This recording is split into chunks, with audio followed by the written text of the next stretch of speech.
Hello दोस्तों, smart education GDR में आपका स्वागत है। मैं आपका दोस्त HR Kushwaha.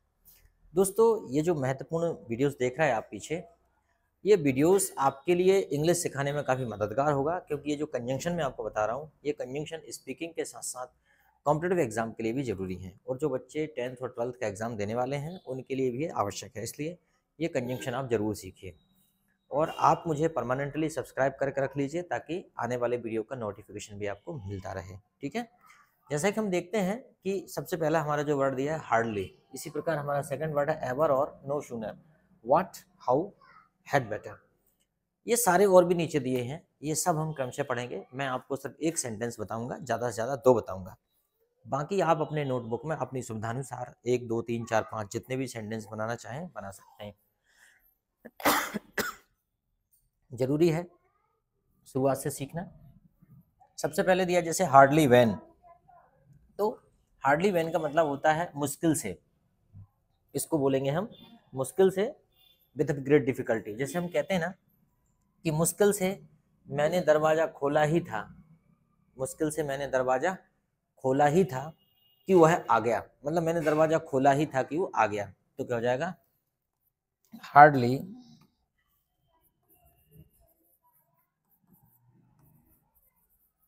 Hardly had I opened the door he came.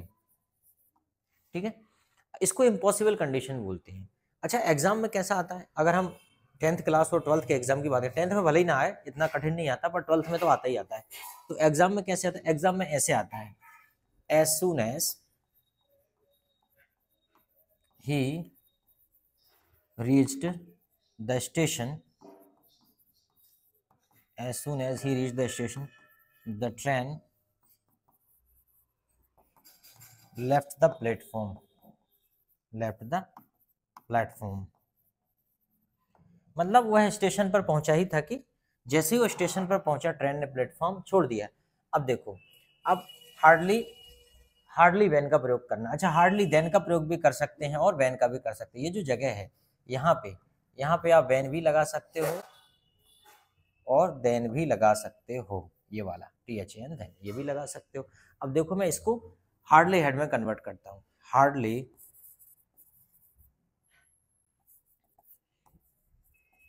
Hardly had he reached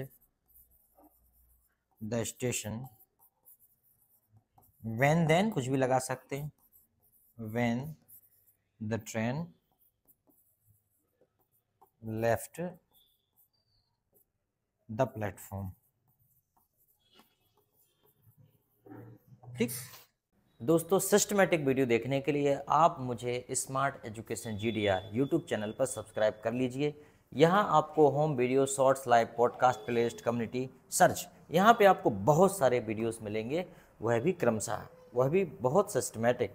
इसलिए इस चैनल को अभी सब्सक्राइब कर लीजिए और आपको बहुत सारे वीडियो सिस्टमेटिक यहाँ मिलने वाले हैं। यहाँ पे अगर आप प्लेलिस्ट के अंदर जाएंगे तो प्लेलिस्ट के अंतर्गत आप अपनी चॉइस के हिसाब से यहाँ पे देख सकते हैं कि आपको कॉम्पिटेटिव एग्जाम देखना है, प्रेजेंटेशन देखना है, स्मार्ट वीडियोस देखना है, टोटल लाइव क्लास देखना है, या डेली यूज इंग्लिश देखना है, या 10th class NCERT, 12th class NCERT, smart talk, motivational videos देखना है, क्या देखना है। अगर आप इसमें देखेंगे तो आपको फटाफट सब कुछ यहाँ पे व्यवस्थित मिल जाएगा। याद रखिए, वैन और देन में से कुछ भी लगाया जा सकता है, वैन भी लगा सकते हैं और देन भी लगाया जा सकता है। ठीक है, याद रखिए। इसका जो अर्थ होता है वो ये होता है कि मैं स्टेशन पर पहुंचा ही नहीं था, या जैसे तैसे स्टेशन पर पहुंचा था, बड़ी मुश्किल से, with a great difficulty, hardly had I reach the station then the train left the platform. ठीक है। और इसके अलावा दूसरा भी हम प्रयोग कर सकते हैं। अगर ये नहीं करना प्रयोग तो आप ये भी प्रयोग कर सकते हैं, हार्डली की जगह scarcely, स्कर्शली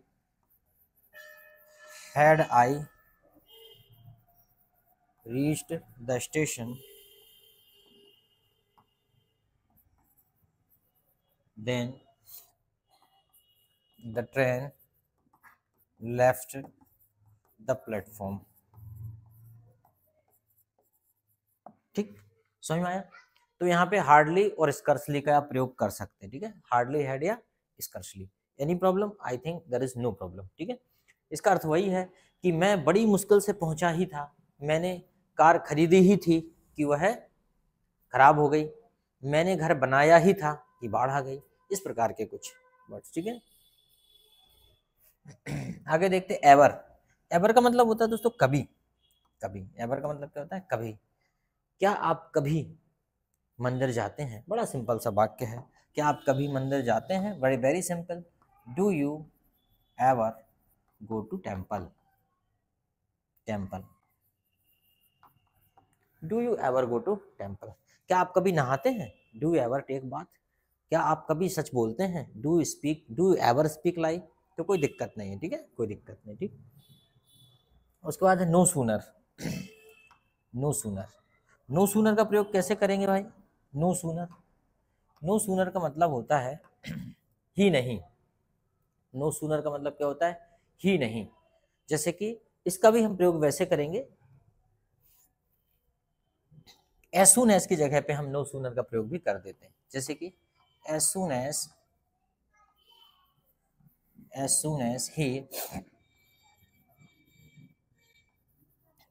he opened the door, the thief run away. The thief run away.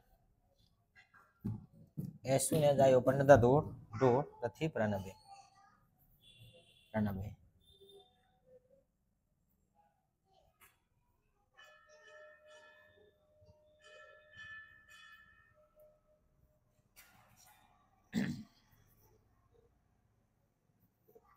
Run होता है, ठीक है। As soon as I opened the door, the thief run away. मैंने जैसे ही मैंने दरवाजा खोला, चोर भाग गया। लेकिन जब हम नो सूनर का प्रयोग करते हैं तो फिर उसमें ऐसा कर देते हैं,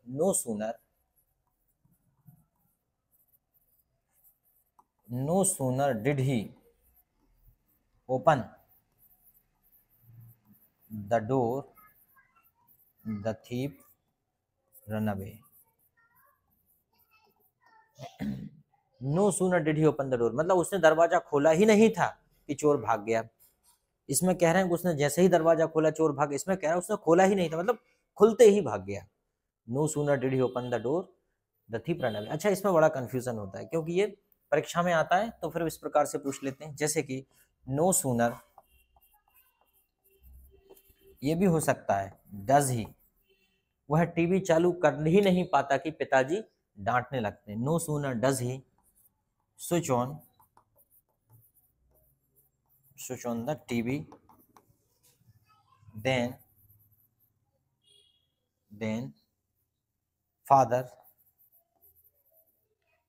फादर स्टार्ट स्कॉल्डिंग। मतलब यह है कि पिताजी डांटना चालू कर देते हैं। मतलब वह टीवी चालू कर ही नहीं पाता, वह टीवी चालू करता ही है कि पिताजी डांटना चालू कर देते हैं, कहते हैं ये टीवी बंद कर दो, पढ़ाई करो। ठीक है, समझ में आ गया? तो देखो कितना शानदार है no sooner. Next one is what. What का प्रयोग हम वहां करते हैं जहां पे हम एक्सक्लेमेटरी सेंटेंस बनाते हैं, ठीक है, विस्मयादि बोधक। जब हम किसी को देखते हैं कि वाह क्या लड़का है, तो क्या बोलेंगे? What a boy. क्या लड़की है? What a girl. ठीक है, व्हाट अ गर्ल, क्या लड़की है। क्या सीन है? What a scene. क्या स्माइल है? What a smile. What a smile. तो व्हाट का प्रयोग तो समझ में आ गया, ठीक है, व्हाट अ स्माइल। अच्छा, व्हाट का प्रयोग वहां भी करते हैं एक दूसरी स्थिति में भी, जैसे कि तुम्हारे हाथ कितने मजबूत हैं। What a strong hands. What a strong hands.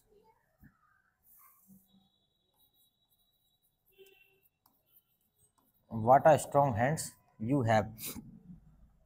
तुम्हारे हाथ कितने मजबूत हैं। What a strong hands you have. तुम्हारी कार कितनी फास्ट है। What a fast car you have.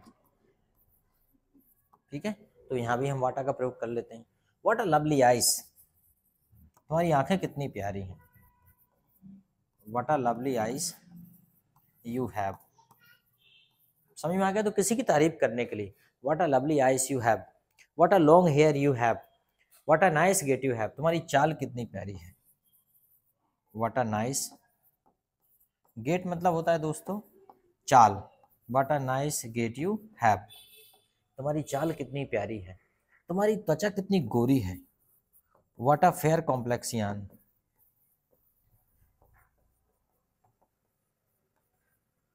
You have,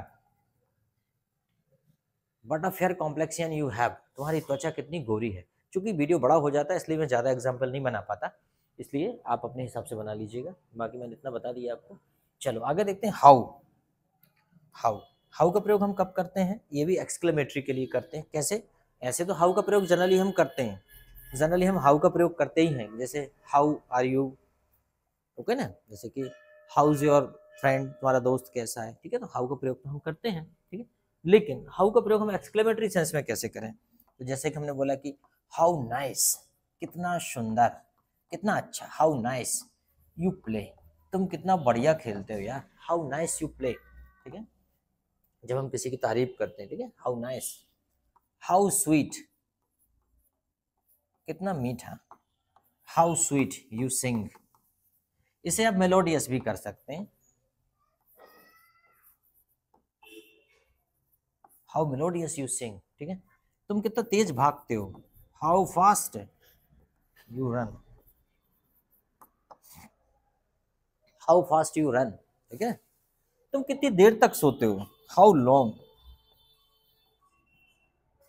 how long you sleep, भाई इतनी ज्यादा देर तक सोना ठीक नहीं है, हाउ लॉन्ग यू स्लीप, तुम कितनी देर तक सोते हो, ठीक है, तो समझ में आ रहा है आपको, how fast you run, how long you sleep, ठीक है ना। हाउ टॉकेटिव यू आर, तुम कितने बातों नहीं हो, ये भी कर सकते हैं, how talkative, how talkative you are, how great you are, तुम कितने महान हो, हाउ टॉल यू आर, तुम कितने लंबे हो, तो कर सकते हो, ठीक है। अगला है हेड बेटर। हेड बेटर, तो देखो हेड बेटर का मतलब होता है दोस्तों अच्छा होता है, क्या होता है, अच्छा होता है, अच्छा होता आप बाहर वेट करें तो क्या हो जाएगा, you had better, you had better wait outside, you had better wait outside, अच्छा होता आप बाहर वेट करें, you had better, you had better take rest, जैसे आपने कहा कि सर मेरा हेडेक हो रहा है, सर दर्द कर रहा है, तो मैं कहूँगा you had better take rest, अच्छा हो आप रेस्ट करें। You had better complaint to the police, अच्छा हो पुलिस से शिकायत करें, you had better complain to the police, you had better complaint to the police, अच्छा होता आप पुलिस से शिकायत कर दें, तो हैड बेटर समझ में आ गया। चलो ठीक, राइटिंग में मत जाओ भाई, मेरी राइटिंग बिल्कुल अच्छी नहीं है, राइटिंग में मत जाइए, ठीक है, बस आप तो धड़ाधड़ वीडियो देखिए, बढ़िया, अच्छा लगे तो सब्सक्राइब कर लीजिए ताकि बाद में और शानदार शानदार वीडियो आपको मिल सके। इसके अलावा हम स्पीकिंग सीरीज़ भी चालू करेंगे जिससे आपके साथ स्पीकिंग होगी, और साथ ही बहुत जल्दी हम अपना ऐप भी लॉन्च करने वाले हैं जिससे ऐप पर भी आपको वीडियो मिलेंगे, तो आप तो लाइक कीजिए और हाँ कमेंट्स करके प्रतिक्रिया जरूर दीजिए आपको कैसा लगता है, बाकी कोई दिक्कत नहीं है, मज़ा आ रहा है। नथिंग बट, नथिंग बट, जब हम कहते हैं ना कि only be something, nothing but का मतलब होता है जैसे कुछ ऐसे सेंटेंस होते हैं, जैसे वहाँ, जैसे हमने कहा वहाँ, वहाँ कीचड़ ही कीचड़ है, वहाँ कीचड़ ही कीचड़ है, वहाँ कीचड़ ही कीचड़ है, मतलब बी समथिंग ओनली, कुछ एक ही एक चीज़ है वहाँ पे, दूसरा कुछ है ही नहीं, तो वहाँ पे नथिंग बट का प्रयोग करते हैं, जैसे कि there is nothing but mud, वहाँ सिर्फ कीचड़ ही कीचड़ है। मेरी ज़िंदगी में दुख ही दुख है, हालांकि मेरी ज़िंदगी में नहीं है, there is nothing, there is nothing but sorrow in my life, there is nothing but sorrow in my life, मेरी ज़िंदगी में दुख ही दुख है, ठीक है, there is nothing but, there is nothing but mistakes in your copy, आपकी copy में गलतियां गलतियां हैं, there is nothing but mistakes in your copy, आपकी कॉपी में गलतियां ही गलतियां हैं, तो आप ये कर सकते हो। उसके बाद आता है इट्स। देखिए बड़ी अच्छी बात है कि इट्स और इट्स दो प्रकार से दिया है, हम बड़े कंफ्यूज होते हैं जनरली। इसको आपको देख के लग रहा होगा कि एस अपॉस्ट्रॉफ है ये, मतलब इट्स मतलब इसका, ऐसा लगता होगा। और इट्स, इसको देख के आपको लगता होगा कि ये होगा इट इज, है ना, ऐसा लग रहा होगा कि ये होगा इट इज, क्योंकि एस अपॉस्ट्रॉफ ऐसा बनाते हैं जैसे हमें कभी लिखना होता है मान लो फादर, कभी तो मैं कंफ्यूजन दूर करता हूँ, जैसे आपको लिखना है फादर तो आप लिख देते हैं सॉरी फादर, जैसे आपने लिखा फादर, ओ माय गॉड, आपने लिखा फादर, नहीं ये नहीं, ये कुछ और हो गया, जैसे आपने लिखा फादर, ठीक है फादर, तो अब जब फादर्स करना है पिताजी का तो एस लगा देते हैं, पिताजी का, इसमें हो जाता है पिताजी का। तो इसको देख के ऐसा लग रहा है कि शायद ये भी वही है, इट्स मतलब इसका, परंतु ऐसा नहीं है, ये उल्टा है। ये है इट्स मतलब इसका, ये है अपॉस्ट्रॉफ, ये है क्या, पजेसिव, मतलब इट्स नेम, ठीक है। जैसे कि मान लीजिए एग्जाम्पल और इट्स का दोनों का कर लेते हैं। इट्स मतलब होता है इट इज, इट्स मतलब क्या होता है it is, contraction, contraction of it is, तो इट, ठीक है। देखो अब यहाँ पे देख लेते हैं इट्स और इट इज, इट्स और इट्स दोनों, जैसे कि it's name is Tommy, it's name is Tommy, मान लो कोई कुत्ता है उसका नाम क्या, इट्स नेम इज टॉमी, ठीक है। इट्स 9 o'clock, इसका मतलब क्या है, इट इज 9 o'clock, ठीक है, ठीक है, ठीक है, इट्स 9 o'clock ये है, ठीक। और देख लेते हैं जैसे कि हमने कहा its colour, its colour is red, इसका कलर कैसा है, इट्स कलर इज रेड, और इसको क्या बोलेंगे, इट्स इट्स योर कार, मतलब क्या है, इट इज योर कार। तो इसका मतलब क्या है जी, इट्स है इट इज का कॉम्बिनेशन है, इट प्लस इज, और ये जो इट्स है इट्स का मतलब क्या होता है इसका, ठीक है, ये इसका। तो इस चीज़ का ध्यान रखिएगा। तो बताइए वीडियो कैसा लगा, अगर अच्छा लगा हो तो इसको लाइक कर लीजिए, कमेंट्स कीजिए, अपने दोस्तों को भी बताइए। Thank you very much. अब